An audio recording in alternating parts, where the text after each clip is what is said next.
Takk for det, president. Jeg vil først takke forslagsstillerne for å ta opp et viktig tema. Selv om hoveddelen av norsk arbeidsliv preges av ryddige og ordentlige forhold, det betydelige utfordringer med useriøse arbeidsforhold og lovstridig virksomhet i enkelte bransjer. Tilbakemeldinger fra kontrolletatene tyder på at kriminaliteten bedre organisert enn tidligere. Etatene rapporterer om lovbrudd som mer systematiske, bedre planlagte og mer profesjonelt utført enn før. Regjeringen har tatt tak i utfordringene, Myndighetene og partene i arbeidslivet har satt i gang et bredt samarbeid mot arbeidslivskriminalitet. Regjeringens strategi mot arbeidslivskriminalitet et fundament for dette arbeidet, og som ledd i oppfølgingen av strategien holdt statsministeren toppmøte om arbeidslivskriminalitet i 2015 og i januar i år. På statsministerens toppmøte ble det blant annet trukket frem hvor viktig samarbeidet mellom etatene Det nå etablert til sammen 5 samlokaliserte enheter rundt om i landet, der Arbeidstilsynet, Nav, Politiet og Skatteetaten samarbeider for å forebygge og avdekke arbeidslivskriminalitet. Dette samarbeidet har på kort tid utviklet seg svært positivt, og etatene har oppnådd rask og stor effekt av innsatsen. Slik forslagsstillerne også inne på, må det offentlige gjennom sine anskaffelser gå foran i arbeidet med å fremme et seriøst arbeidsliv.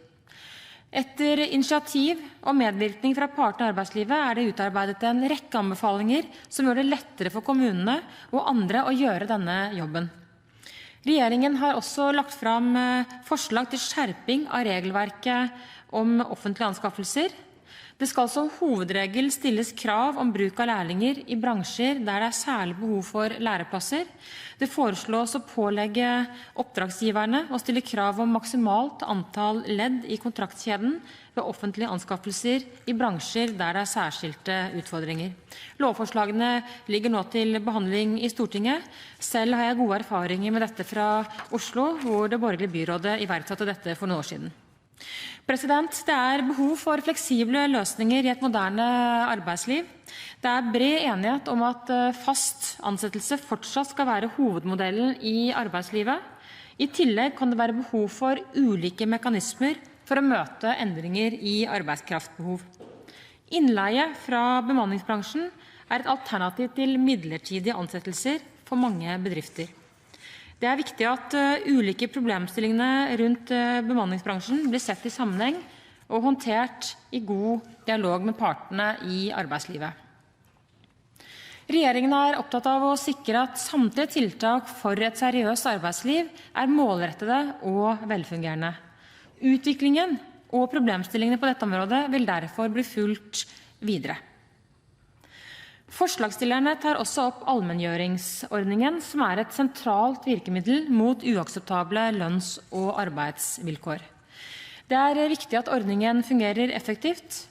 Partene i arbeidslivet har en svært sentral rolle i ordningen, ikke minst fordi lønnsdannelsen partenes ansvar. Mitt syn derfor at en eventuell videreutvikling av allmenngjøringsordningen må skje i samarbeid og forståelse med partene. Kampen mot arbeidslivskriminalitet står høyt på regjeringens dagsorden. Det finnes ingen enkle tiltak som alene vil løse problemene knyttet til dette. Jeg opptatt av å finne gode løsninger, samtidig som vi fortsetter det gode arbeidet som påbegynt med oppfølgingen av regjeringens strategi. Takk, president. Det åpnes for replikkordskifte på inntil 5 replikker, og første replikant representanten Dag Terje Andersen, som tegner seg til 2 replikker. Deretter Per Olaf Lundteigen. Andersen, vær så god. Ja, president, jeg skjønner at flertallets representanter ønsker å tone ned uenigheten på et område der det virkelig stor politisk uenighet, og jeg beklager for så vidt at alle de forslagene som i dag blir framlagt, blir nedstemt. Ikke noen for ytterligere utredning, men alle. Så jeg enig med statsråden i at kanskje det viktigste virkemidlet som finnes mot sosial dumping og arbeidslivskriminalitet partenes rolle. Derfor kunne jeg tenke meg å spørre partene, Kan statsråden tenke seg allikevel å følge opp noen av de forslagene som i dag blir nedstemt, dersom partene enige om at det gode, meningsfulle forslag for å bekjempe sosial dumping? Statsråd Hauglie. Vi har i dag en rekke arenaer hvor vi har samarbeid og dialog med partene, og hvor ulike problemstillinger tas opp. Det som med mange av de forslagene som fremmet i dag, så det mye av dette som allerede igangsatt eller gjort. Det klart at hvis partene tar opp ulike problemstillinger, at man ønsker å utrede ulike spørsmål nærmere, så vil vi selvfølgelig være åpne for det. Det flere av de spørsmålene som tas opp, som vi mener først og fremst må være både partenes ansvar, men ikke minst også partenes initiativ å ta opp. Andersen. Ja, for det sånn at til tross for det representanten Rotevatn sa, så det sånn at flere av de forslag som ligger her, har for eksempel vi i Arbeiderpartiet, selv om forslaget denne gangen kommer fra SV, hatt bred dialog med for eksempel Byggenæringens Landsforbund og Fellesforbundet, og som det bred enighet om i bransjen at vil være effektive for å bekjempe sosial dumping. Og jeg ser at alle forslagene dessverre ser ut til å bli nedstemt i dag, selv om noen av dem blir støttet av KrF, og det setter vi pris på. Jeg vet at seriøse aktører på arbeidsgiversiden og seriøse fagforbund i fellesskap ønsker seg flere av de her forslagene gjennomført. Så hvis statsråden kan bekrefte at dersom partene enige i det, og det heller ikke noe til hinder for at noen av de forslagene her likevel kan bli gjennomført, så kan det gå som med de 22 forslag vi la fram tidligere en gang, som ble nedstemt, men som i noen grad ble fulgt opp av regjeringen etterpå. De må drives fra skanse til skanse, men hvis statsråden nå bekrefter at hun kan flytte skansen ytterligere, så har det kommet noe godt ut av det her. Statsråd Hauglie. Som jeg sa i mitt både hovedinnlegg og forrige svar, så gjøres det jo mye arbeid på dette feltet, og regjeringen har iverksatt en rekke initiativ. Og regjeringen jo glad for både samarbeid og de initiativene som kommer fra partene på dette området. Vi skal dra det lasset sammen med dem, og også gå foran der det kreves. Men jeg kan jo ikke noen garanti her og nå om at alt som kommer fra partene skal gjennomføres, men vi jo opptatt av å ha god dialog med partene og godt samarbeid. Og jeg mener også at regjeringens tiltaksplan mot arbeidslivskriminalitet viser også at her går vi foran.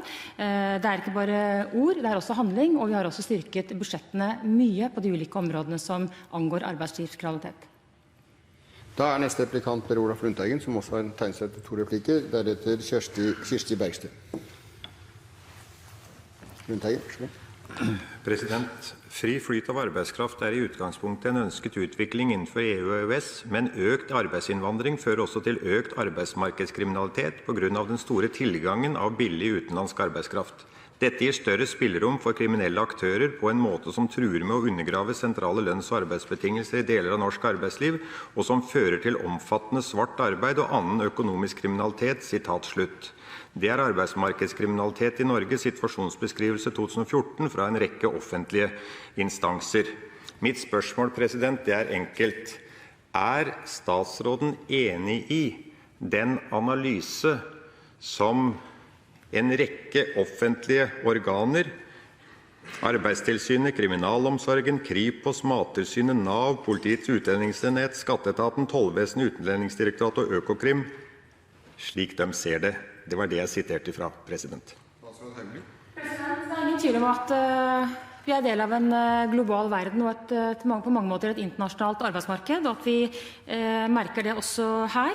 Samtidig vil jeg si at fri flyt av arbeidskraft jo noe vi har vært vant til i Norden i mange, mange år, og nå vi også en del av det europeiske arbeidsmarkedet. Jeg mener det positivt. Det bra at man har muligheten for å kunne ferdes fritt over landegrensene og søke arbeid der hvor det mulig.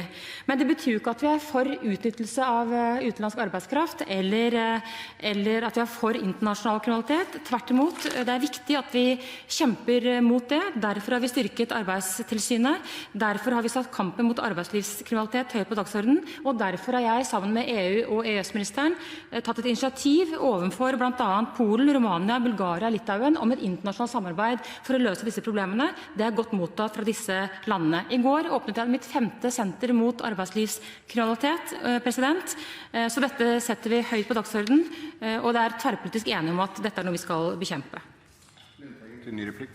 President, spørsmålet var enkelt om en var enig i analysen. Svaret var komplisert å forstå. Det som jeg beskrev, det var bare hva statens egne organer helt nøkternt beskriver. Det tar ikke stilling til systemet men det bare beskriver konsekvensene av systemet. Senterpartiet mener at det er opplagt at en må prøve å begrense de muligheter som medvirker til det her. Et av dem er jo at en bør begrense omfanget av bruk av bemanningsforetak. Og som jeg sa i mitt innlegg, så er det befriende klart når statsråden i brev til meg av 18. april sier at det å oppheve arbeidsmiljølovens paragraf 14-12 andre ledd ikke vil innebære en konflikt med EØS-avtalen. Mitt spørsmål er, vil statsråden være positiv til å oppheve den passusen i og med at vi har regler om midlertidige ansettelser hvor bemanningsbyrå kan komme inn og dekke opp behovet? Statsråd Hauglie. Regjeringen i likhet med representanten Lundteigen, opptatt av å ha et seriøst og ordnet arbeidsliv der faste ansettelser i et topartsforhold skal være hovedregelen i norsk arbeidsliv. Bruken av innleid arbeidskraft har vært på et relativt stabilt nivå de siste 5-6 årene. Det er om lag 1,5% av arbeidsstyrken totalt sett, og vi ser også en nedgang i siste kvartal i 2015. Men vi følger den utviklingen tett, men jeg ønsker ikke å gjøre noen begrensninger i den muligheten. Stortinget har tidligere, for ikke lenge siden, behandlet et forslag om å oppheve paragraf 14-12, og det ble også da nedstemt. Og så kan jeg også nevne at vi ser nå også at ikke bare er det færre som kommer til Norge som arbeidsinnvandrere, men vi ser også at flere arbeidsinnvandrere reiser tilbake, og det vil også gjenspeile vel det arbeidsmarkedet vi nå har. Da er neste og siste replikant representanten Kirsti Bergstø.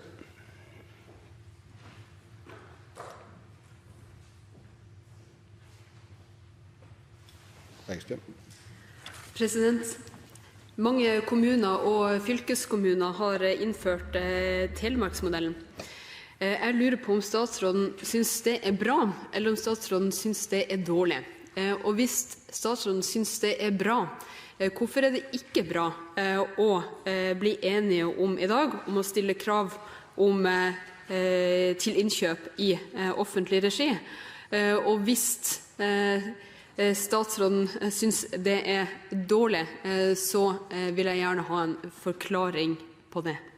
Statsråd Hauglie. Jeg synes det er veldig bra at kommuner og fylkeskommuner stiller krav i sine innkjøp og sine anskaffelser. Som tidligere byråd i Oslo så gjorde vi det samme selv. Vi brukte vår innkjøpsmakt til å stille krav om både lærlinger og antall kontraktsledd. Og jeg mener at det offentlige som en stor innkjøper bør bruke sin forbrukermakt til å påvirke arbeidsmarkedet og arbeidslivet på en positiv måte. Regjeringen følger også dette opp i sin egne strategi ved at man nå også endrer anskaffelsesregelverket, blant annet ved at man nå stiller krav om lærlinger, men også hvor man da stiller krav om antall ledd i kontraktskjeden ved offentlige anskaffelser, og særlig de bransjene hvor det er særskilte utfordringer. Så jeg mener at man i aller høyeste grad, både lokalt, men også nasjonalt, følger opp nettopp det som representanten er opptatt av.